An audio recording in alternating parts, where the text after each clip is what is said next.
बजार सुन्दर छ होइन भन्छौँ हाम्रो हिसाबले। जसले 3200को इन्डेक्समा बेच्यौ नि उसको लागि त सुन्दर छ। किन्ने त त्यो 3200को इन्डेक्समा किन्नेको लागि त अहिलेको बजार जति कुरूप के होला र? त्यो बेच्नेलाई सुन्दर छ, त्यो बेला किन्नेलाई कुरूप भयो र त्यो किन्ने र बेच्नेको त्यो हामीले जुन त्यो मिलाउन सकेनौँ भने नि त्यो बजार सधैँ कुरूपै भइरहन्छ। त्यस हुनाले चाहिँ टाइमिङको कुरा हो होइन। अब सेयर बजारका प्रमुख शत्रुहरू भने चाहिँ एकदम अधिक धेरै चाहिँ लोभ र धेरै डर हो। जुन हामीले सेयर किन्दाखेरि एउटा टार्गेट लिएर एक ठाउँमा पुगेर अब यतिमा बेच्छु भनेर लिइरहेको हुन्छौँ। अब बढिसकेपछि के लाग्छ भने हामीलाई सेयर त बजार त घट्दै घट्दैन, अब योभन्दा अझै माथि अझै माथि अझै माथि जान्छ अनि बेच्दैनौँ। राम्रो कमाइसकेको प्रफिट पनि हामीले बुक गर्दैनौँ। जब त्यसको ठिक विपरीत के हुन्छ भने घट्दो बजारमा बजार घट्दो छ अब बढ्दैन, बढ्छ भन्ने फिलिङ चाहिँ आउँदैन कि बजार त घट्छ अब सधैँभरि घटिरहने हो, बढ्दै बढ्दैन र डराएर बेचेर बजारबाट भाग्छौँ। यो दुवै अवस्था घातक हो। त्यस हुनाले चाहिँ मैले आफ्नो एउटा अनुभव अब अहिले मैले सुरुमै भूमिका बाँध्नुको कारण चाहिँ फुल टाइमर को हुनुहुन्छ भन्नुको कारण चाहिँ म 2058 साल त्यतिखेर म एउटा प्राइभेट कम्पनीमा जब गर्थेँ। मेरो तलब प्रवेश गरे हो। त्यसै दोस्रो बजारमा चाहिँ मेरो चाहिँ प्रवेश कहिले भयो भने 61 सालमा 62,000 रुपियाँ लिएर छिरेँ म बजार। त्यतिखेर म एउटा प्राइभेट कम्पनीमा जब गर्थेँ। मेरो तलब 6,400 थियो। मैले एउटा पोस्ट पनि गरेको थिएँ अस्ति एउटा त्यो सम्बन्धी एउटा कम्पेटिभ निकाल्दा। अनि 6,400 तलब थियो। अनि त्यो तलबबाट कलेज पढ्दै थिएँ। अनि कलेज पढ्दा पढ्दै खर्च गरेर त्यो सेभिङलाई बचाएर मैले चाहिँ 62,000 पुऱ्याएको थिएँ। अनि त्यो प्राइभेट कम्पनीमा काम गरेको 3-4 महिनाको तलब आफ्नो सेभिङ गरेर एकजना अफिसमै काम गर्ने एकजना सरले चाहिँ यसरी हुँदैन, तलबले त हुँदैन, सेयरमा काम कमाउँछ, सेयर खेल्नुपर्छ भन्थ्यो कि त्यतिखेर, सेयर खेल्ने भन्नुहुन्थ्यो। अनि कहाँ भन्दाखेरि अनि उहाँले लिएर जानुभयो हामी दुईजना साथीलाई पुतली सडकको चाहिँ premier securities stock broker number 32मा लानुभयो। अनि त्यो ब्रोकरमा गएर चाहिँ हामीले त्यतिखेर एलआइसिएन किन्यौँ हामीले। मैले 62,000को मेरो साथीले 50,000को एलआइसिएन किन्यो। त्यो एलआइसिएनको सेयर किनेपछि घट्दै गयो। अब मेरो 62,000 चाहिँ 40,000मा आयो। त्यो साथीको 50,000 चाहिँ त्यही 35-36,000मा आयो। तनाव हुँदाले रातभरि निन्द्रा नलाग्ने, रातभरि त्यो सेयरको कुरा सम्झिने। अब कमाएको तलब होइन, अब स्टुडेन्ट लाइफ हो, कलेजमा तिर्नु पऱ्यो। अब अत्तालिएर भोलिपल्ट गएर त्यो सरलाई भेटेर भन्यो। उहाँले भेट्दाखेरि चाहिँ अनि के भन्दा आत्तिनु पर्दैन भाइ, यो सबै यस्तै हो, बजार बढ्छ भोलि, नसोचेको कमाउँछौ तिमीले भनेर ढारस दिनुभयो उहाँले। यो के रहेछ भनेदेखि अहिले अनुभवी व्यक्तिहरूले उनीहरूले चाहिँ उनीहरू भने त्यो चराएको बेलामा लाउने मलम जस्तो हुँदो रहेछ क्या। अब हामी आत्तिरहेका हुन्छौँ, त्यो बेला अझै तर्साउने काम गरेर सोसियल मिडियाबाट तर्साउने काम हुन्छ। अब त्यो बेलामा चाहिँ डराउनु पर्दैन, आत्तिनु पर्दैन भनेर राम्रो सल्लाह सुझाव दिने हो भनेदेखि त्यो अवस्थामा चाहिँ अलिकति एउटा भित्र अलिकति ढुक्क हुनेछ। अनि त्यो मेरो साथीले चाहिँ मसँग जो 50,000 लगाइकन साथीले चाहिँ 15,000 घाटा खाएर 35,000मा बेच्नु भयो। मैले चाहिँ अब डुब्छ 62,000 म अब बेच्दिनँ भन्ने भयो।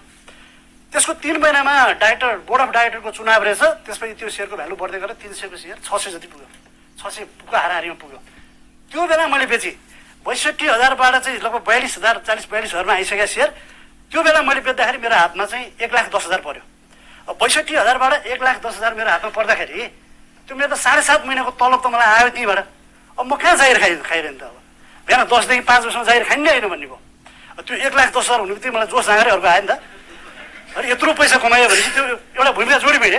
त्यो पैसा कमाएपछि सेयरमा के हुन्छ घमण्ड पर्छ कि, बोलिरहेको मान्छे नबोलिदिने होइन, नचिने जस्तो गरिदिने, साइड लाएर हिँड्दिने, कसैले सोध्यो भने उत्तर नदिने।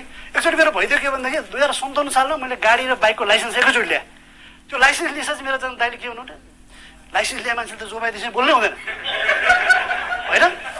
तिमी घुमिरहन्छौ, डुलिरहन्छौ, यता घुमिरहन्छौ त घुमिरहन्छ, जोबाइदिएसँग भेटिरहन्छ, लाइसेन्स छ तिम्रो त गाडीको पनि छ लाइसेन्स। त्यो बाइकमा लाइसेन्स लिने मान्छेको त बाइकको मात्र लिनुको त भुइँमा खुट्टा हुँदैन। अब गाडीको शुद्ध लाइसेन्स भए मान्छे जोबाइदिएसँग बोल्ने हो भनेर सिकाउनु हो जस्तो लाग्यो। घरमा बसी बाहिर निस्किनु 8-10 दिन।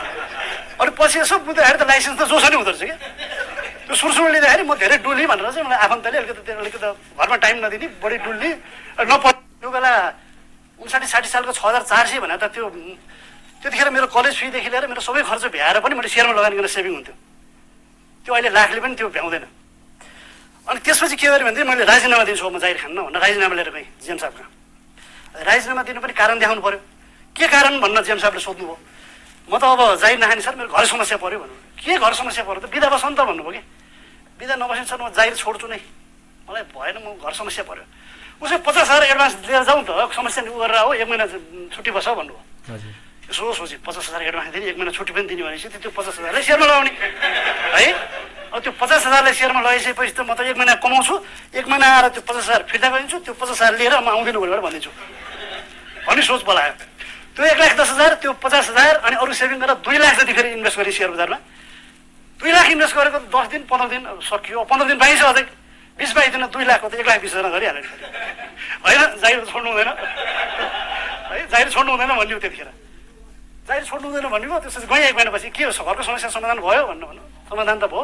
पैसा चाहिँ अब मेरो महिनामा 5,000 अथवा 2-3,000 गरेर काट्ने गर्नु त्यो भन्नु भने। अनि त्यसपछि लगातार लगानी गर्दै गएँ, थप हुँदै गयो, बजार बढ्दै गयो। 64-65मा जुन पुराना स्टकहरू जस्तो मैले अब 226मा किने डिसिबिएल ब्याङ्क 2800मा बेच्ने भएँ। त्यो बेला त सेयर के हुन्थ्यो भने सेयर किनिसकेपछि सेयर त बेच्दिनै होइन, सेयर त बेच्ने चिजै होइन भन्ने हुन्थ्यो नि। त्यो बेला इन्भेस्टर बढी थियो, ट्रेडिङ थिएन, ट्रेडिङ कसैले गरिन्थेन। अनि के हुन्थ्यो ब्रोकर कहाँ 63-64 सालमा त बुल्लो 64-65मा एकदम हाम्रो 1175 को इन्डेक्स हो होइन। अनि 61-62 सालतिर त्यो बेला ब्रोकरले अब सेयरको यस्तो डिमान्ड हाई थियो, कसैले बेचिन्थेन किनेपछि। अनि ब्रोकरलाई फोन गरेर भन्थ्यौँ हामी अफिसमा हुनाले, अब त्यो टाइम हुनेहरू चाहिँ ब्रोकर अफिसमा जानुहुन्थ्यो। अनि सेयर किन्नु जाँदाखेरि कुन सेयर किने यो किनिदिनु भन्दा नपाइने, यो किनिदिनु भन्दा पनि नपाइने, कुन छ त भन्नु पर्यो हामीले। गोर्खा विकास ब्याङ्क छ भन्नु भन्थ्यो, ल राखिदिनुहोस् 500 किता भनेर। 970मा गोर्खा विकास ब्याङ्क 500 किता त्यो होल्ड गरेर थिएँ मैले। त्यो होल्ड गरेको गोर्खाज फाइनेन्स भइसकेपछि त्यतिखेर नबेचेर मैले गोर्खाज विकास के गोर्खाज फाइनेन्स बढ्दै बढ्दै बढेको अस्ति गएँ 14-1500 त्यो होल्ड गरेर राखेको धेरै थिएन। कन्भर्सनबाट थोरै भएको थियो, करिब नाफा भएन घाटा पनि खासै भएन भन्दा हुन्छ। त्यसमा होल्ड गर्दाखेरि जितिन्छ, लामो समय होल्ड गर्नुपर्छ राम्रो कम्पनीहरू। अब के छ भन्दै त्यसपछि अब लगानी बढाउँदै गयो। अनि त्यति बेला हामीलाई सिकाउने मान्छेहरू कोही पनि हुन्थेन। अनि ब्रोकर कम्पनीमा गएर चाहिँ अब सेयर किन्नु पऱ्यो भन्दाखेरि जस्तो पेपरमा लेखेर स्लिप यसो लिएर गएर ब्रोकरलाई दिने। अहिले जस्तो हाम्रो त्यो मार्केट डेप्थ हामीले हेर्न पाउने थिएनौँ। अनि झ्यालबाट ब्रोकरलाई खुसुक यस्तो दिया हुन्थ्यो, ब्रोकरले किनिदिन्थ्यो। के किने के बेचे भनेर हामीलाई सिनियरहरूले हामीलाई पहिल्यै भनेन कि सिकाउँदै सिकाएनन्। अनि उसले इन्फर्मेसन हामीलाई उल्टो दिने, यो किने भनेपछि बेची भनेपछि किने, यो किन्ने भनेर भन्दिने, भित्र उसले चिट दिने। अनि हामीले त्यो किन्नु भन्न बाइङ अर्डर दिने, उसले सेलिङ अर्डर दिए हुने, ब्रोकरले हामीलाई म्याचिङ गरिदिने। त्यो बेला पछि नाम सारी भएर आउँदाखेरि त उसको नामबाट हाम्रोमा आइरहेको त्यस्तो हुन्थ्यो धेरै। अब सोसल मिडिया थिएन त्यतिखेर। अब त्यो नयाँ लगानीकर्ताहरूले साना लगानीकर्ताहरूले हामीले खोज्ने भने नि अब त्यो बजार जानेका बुझेकाहरूबाट चाहिँ हामीले उनीहरूको अनुभवहरू हो, उनीहरूको गाइडलाइन हो हामीले खोज्ने होइन। त्यो अब के छ भने सेयर बजार भने पैसा कमाउने मात्र पनि होइन, सेयर बजारबाट कमाउने अर्को ठुलो कुरा भने चाहिँ अनुभव हो, भोगाइहरू हो होइन। अब पैसा त कमाइन्छ गुमाइन्छ, तर त्यो अनुभव भोगाइ कमाउनुको लागि चाहिँ गुमाउनै पर्छ कि। त्यो पढेर जान्ने कि पढेर जान्ने। अब पढेर जान्ने हो भने यस्तै भोगाइहरू सुनेर यस्तो गल्ती हुँदो रहेछ बजारमा भनेर जानिन्छ। पढेर जान्ने हो भने पैसै खर्च गर्नु पऱ्यो, सिक्नु पर्दैन, मलाई जान्नु पर्दैन, पैसै खर्च गर्ने। पैसा मात्रै हुँदैन फेरि त्यसमा समय पनि खर्च हुन्छ, पैसाको साथसाथ समय पनि बर्बाद हुन्छ नि त।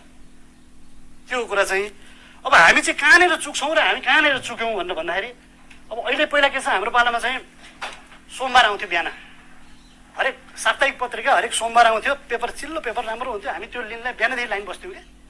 अनि त्यसमा चाहिँ सेयर बजार सम्बन्धी कुन सेयरको आइपिओ खुल्यो, कुनको चाहिँ बन्द भयो, कुनको राइट आउँदैछ, कुनको आइपिओ आउँदैछ, त्यो यस्ता कुराहरू चाहिँ समेटेर हप्तामा आइरहेको हुन्थ्यो त्यो पेपर। अनि त्यो पेपरमा एउटा काम गर्ने एउटा साथीहरू हुनुहुन्थ्यो क्या, एउटा नाम लिनु मैले, उहाँका संवाददाता हुनुहुन्थ्यो त्यहाँ। अनि उहाँले चाहिँ न्युज एक दिन 62-63 सालतिर हो बजारको बारेमा पुरै नेगेटिभ न्युज लेख्नुभयो।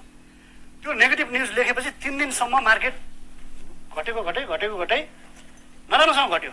अनि उहाँलाई मैले त्यो बेलामा म भर्खर त्यो कारोबारमा अभियानमा स्तम्भ लेख्न सुरु गरेको थिएँ। अनि उहाँसँग भेटमा मैले भनेँ उहाँलाई तपाईँले किन यसरी लेख्नुभयो भन्दाखेरि अनि यस्तै हो सर, मलाई इन्फर्मेसनहरू आउँछ, हाम्रो टिम छ, टिमले गर्ने न्युज हो यो, टिमले न्युज दिएपछि अनि मैले छाप्छु भन्नु नाम मेरो आएको हो भन्नु भने। अनि तपाईँको लगानी त ठुलो होला नि है, मार्केटलाई तपाईँ एउटा आर्टिकल लेखेर चाहिँ उथुल पथुल पारिदिनुहुन्छ, कहाँ माथि कहाँ तल ठुलो लगानी होला नि भने। होइन सर आइपिओ मात्रै हो, अस्ति त्यो बुडल फाइनेन्सको सेयर के अरे बुडल पावर कम्पनीको सेयर किने 12,000 घाट लगाइसक्यो भने। अब हामीलाई के भइदियो भनेदेखि त्यो छापिएका कुराहरू होइन, प्रिन्ट मिडियाका भए अनि त्यसपछि अनलाइन मिडियाका भए छापिएका कुराहरू मात्रै हामी विश्वास गर्छौँ कि। जस्तो हामी अहिले भेटमा कुरो गर्दाखेरि विश्वास गर्दैनौँ, त्यही कुरो अहिले अनलाइनमा छापेर आयो अथवा भोलि पेपरमा छापेर आयो भने ल बर्बाद भन्छौँ हामी। त्यो लेख्ने छाप्ने पनि त हामी जस्तै मान्छे त हो नि, अझ हामीभन्दा बुझा हुँदैन नि त्यसले उनीहरूले त। त्यो खेलकुदको पत्र न्युज लेख्ने पत्रकारले आर्थिक लेखेर आउँछ, उसको छुट्टीको दिन। त्यसले गर्दाखेरि हामीले छापेका मिडियाहरू पेपर मिडियाहरू यिनीहरूलाई चाहिँ भेरिफाई गर्न सक्नु पऱ्यो कि, त्यो न्युज भेरिफाई गर्न सक्षम हुनु पऱ्यो। त्यसको लागि हामीले कुरो के हो त भने सेयर बजार सम्बन्धी बुझ्नु पऱ्यो।